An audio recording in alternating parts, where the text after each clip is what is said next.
पसंदीदा बोर्ड और असदुद्दीन ओवैसी द्वारा अपील की गई थी कि 9 बजे से लेकर 9:15 बजे तक ब्लैकआउट किया जाए। यहाँ आपको बताते चले, वक्फ बोर्ड की तब्दीली को लेकर ये प्रदर्शन किया गया और पूरे देश के साथ साथ उत्तर प्रदेश के जनपद महानगर मुरादाबाद के भी अनेक क्षेत्रों में ब्लैकआउट नजर आया। जैसे ही रात्रि 9 बजे के वक्त पर सुई घंटे में आई, तभी अचानक महानगर के अनेक क्षेत्रों में बिजली गुल हो गई।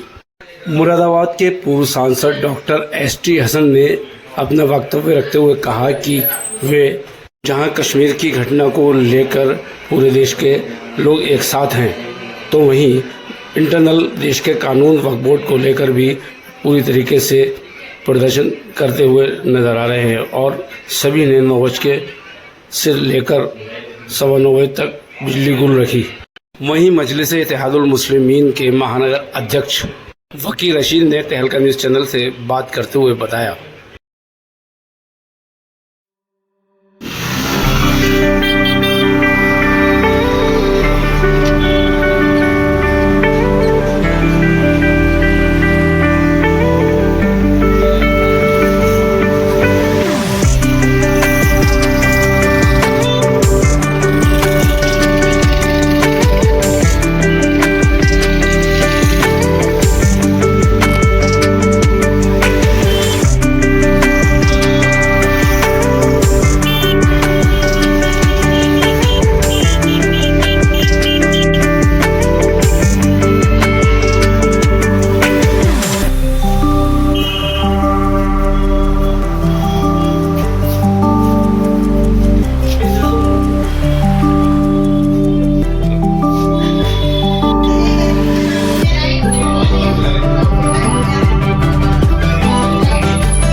क्या कहना चाहेंगे जो 15 मिनट के लिए लाइट बंद की गई थी, 9 बजे बंद की गई थी और 9:15 बजे खोली गई, क्या वजह थी? देखिए, all India Muslim personal board की तरफ से जो वक्फ एक्ट जो पास हो गया पार्लियामेंट में, उसके विरोध में ये शांतिपूर्ण तरीके से आह्वान किया गया था, जिसमें बैरिस्टर असदुद्दीन ओवैसी साहब ने भी अपील करी थी कि सब लोग जो हैं, जो संविधान को मानने वाले हैं, जो सेकुलर लोग हैं, जो दलित हैं, आदिवासी हैं, पिछड़े हैं, मुसलमान हैं, उन सबसे अपील करी गई थी कि वो रात 9 बजे से लेकर 9:15 बजे तक 15 मिनट के लिए अपना लाइट बंद करके अपना विरोध प्रदर्शन करें। तो इसी सिलसिले में आज मुरादाबाद में भी सारे इलाकों में लाइट बंद करी गई, अपना विरोध प्रदर्शन जताया गया। सरकार को हमें ये एहसास दिलाना है कि सरकार बार बार ही दावा कर रही है कि ये वक्फ बिल जो है बड़ा फ़ायदेमंद है। हिंदुओं को फ़ायदा पहुँचाने के नाम पर सरकार में आने वाले लोग आज मुसलमान को फ़ायदा पहुँचाने के नाम पे ऐसे बिल बना रहे हैं, ऐसे कानून बना रहे हैं, तो ये बिल्कुल गलत है। जब आप जो अमेंडमेंट उसमें कर रहे हैं उससे वक्फ की संपत्ति को नुकसान है। एक अमीर आदमी ने बम्बई में यतीम खाने के ऊपर अपनी बिल्डिंग खड़ी कर दी पूरी। उस अमीर आदमी को बचाने के लिए आप पूरा वक्फ बिल लेके आ जाएंगे? कितने की ज़मीन होगी भाई? आप हमें बता दो। हम पूरी मुसलमान और दलित और आदिवासी और जितने भी सेकुलर लोग हैं, हमारे हिंदू भाई हैं, हम लोग चंदा करके आपको दे देंगे भाई साहब। वो ज़मीन के पैसे हम दे देंगे, वो बिल्डिंग कितने की है, 100 करोड़ की है, 200 करोड़ की है, 300 करोड़ की है, कितने की है, आप कीमत बता दीजिए, हम दे देंगे। कम से कम आप ऐसे कानून तो मत बनवाइए सरकार पर दबाव बना के कि जो पूरे संविधान विरोधी कानून हो। अभी सुप्रीम कोर्ट में अभी केस चल रहा है और हमें सुप्रीम कोर्ट से पूरी उम्मीद है कि जितने भी इसमें असंवैधानिक कानून है सुप्रीम कोर्ट उसको हटाएगा इसमें से। ये तो हमारा इंटरनल मामला था, देश के कानून का मामला था वक्फ को लेकर। कश्मीर के शहीदों के लिए क्या कहना चाहेंगे इस मौके पर? कश्मीर में जो हादसा हुआ है, जो आतंकवादी हमला है, तो वो बहुत तकलीफदेह है। जिन लोगों की उसमें जाने गई हैं मासूम लोग हैं, और जिन लोगों ने ये बर्बरता पूर्वक ये हरकत करी है, तो उन लोगों को तो बड़ा सख्त से सख्त जवाब देना चाहिए। वो लोग कहीं भी छुपे बैठे हों दुनिया में, हमारी सरकार को, सेना को बिल्कुल खुली छूट देनी चाहिए। हमारी सेना में इतना दम है कि वो जो भी दोषी उनको सज़ा दिलवाएगी, उनको सज़ा देगी भी। हम तो चाहते हैं, बहुत अच्छी बात है, सरकार जो है वो हमारी सेना जो है वहाँ पे घुस के मारे वहाँ पे जाकर। और कम से कम पाकिस्तान ऑक्युपाइड जो कश्मीर है, उनकी 24 सीटें हमारी विधानसभा में आज भी खाली हैं। हमारी सरकार से अपील है कि सेना को इतनी ताकत दे कि कम से कम कुछ ना कर सके तो कम से कम पाकिस्तान ऑक्युपाइड कश्मीर तो वापस ले ले। तो इस मामले में विपक्ष पूरी तरीके से सरकार के साथ एकजुट नजर आ रहा है। जी, देखिए, जब देश की बात आएगी, देश की अखंडता की बात आएगी, देश के लोकतंत्र की बात आएगी, तो सब लोग इस मामले पे सब लोग साथ ही रहेंगे, चाहे वो हिंदू हो मुसलमान हो। क्योंकि ये हिंदुओं का हमला नहीं है, आप नाम पूछ के मार रहे हैं, ये तो कायराना हमला है। आप धर्म देख के मार रहे हैं, तो जो लोग धर्म देख के, नाम देख के लोगों को मारते हैं वो तो कायर लोग हैं। वो कायर लोगों को तो सबक सिखाना पड़ेगा।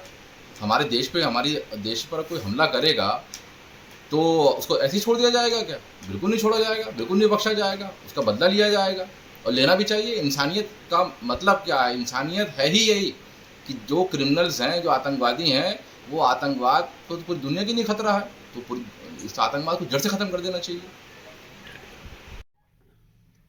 डॉक्टर साहब, ये अंधेरा क्यों है? 9 बजे से हम देख रहे हैं काफ़ी मोहल्लों में मुरादाबाद के अंधेरा नजर आ रहा है, क्या वजह है?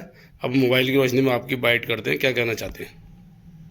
देखिए, मुस्लिम पर्सनल लॉ बोर्ड ने यह अपील करी थी कि एज ए प्रोटेस्ट तमाम ही लोग 9 बजे से लेके और 9:15 बजे तक अपनी लाइटें बंद कर दें, लाइट ना जलाएं। और ये प्रोटेस्ट वक्फ बिल के खिलाफ किया जा रहा है। सरकार जिस तरह से वक्फ बिल को लाई है, उससे हम लोग और ख़ास तौर से मुसलमान कोई भी सहमत नहीं है। बहुत से हिंदू भाई भी हमारे साथ हैं। ये सिर्फ हिंदू मुसलमान करने की साजिश है और देश के अंदर एक माहौल बिगाड़ने की साजिश। जिस तरह से पुलवामा में घटना हुई है, उसके लिए क्या कहना चाहेंगे? पहलगाम की घटना के लिए हमारे पास शब्द नहीं है कि जितना बेदर्दाना तरीके से वहाँ के लोगों को कत्ल किया गया, इंसानियत का कत्ल किया गया। हम उसकी निंदा तो बहुत छोटा सा लफ्ज़ है। हम ये चाहते हैं कि हमारे देश के लोग इस कत्ल के पीछे की साजिश को समझें कि ये जो पहलगाम के अंदर हुआ है, हमारे देश के दुश्मन ये चाहते हैं कि हिंदुस्तान के अंदर हिंदू मुसलमान हो और हिंदुस्तान डिस्टेबलाइज हो। मैं ख़ास तौर से अपने हिंदू भाइयों का शुक्रगुजार हूँ कि उन्होंने इस चाल को समझ लिया और कहीं भी हिंदुस्तान में इक्का दुक्का वाक़े के अलावा कोई भी ऐसा अप्रिय घटना पूरे हिंदुस्तान में नहीं हुई। हम भाइयों की तरह से रहते आए हैं और भाइयों की तरह से रहते रहेंगे। तो ये माना जाए विपक्ष सरकार के साथ इस मामले को लेकर खड़ा है? यकीनी तौर पर पूरा विपक्ष, हम सारे लोग सरकार के साथ खड़े हैं और हम ये डिमांड भी करते हैं कि इन आतंकवादियों को ट्रेस करके इबरतनाक सज़ा दी जाए और इनको फांसी दी जाए, चौराहों पे इनके गोली मार दी जाए और इनके आकाओं को भी सबक सिखाया जाए। आखिर 38 साल हो गए ये दर्द झेलते हुए, कब ख़त्म होगा ये दर्द? हम इस मामले में सरकार जो भी कदम उठाएगी, प्रधानमंत्री जी जो भी कदम उठाएंगे, हम सब उनके साथ हैं। लेकिन वक्फ बोर्ड के मामले को लेकर के उसमें अपने निजी मामला है ना देश का ये। देखिए, ये तो हमारा इंटरनल मामला है। हम आपस में एक दूसरे से नाराज हों, एक दूसरे से अड़े भिड़े, एक दूसरे से प्यार मोहब्बत करें, ये तो हमारे इंटरनल मामला हैं। लेकिन जहां पर हमारे देश के ऊपर खतरा हो जाए, जहां पर हमारे देश के खिलाफ साजिशें हो जाएं, वहां हम हिंदू मुसलमान सब साथ खड़े हैं हर चुनौती को निमटने के लिए।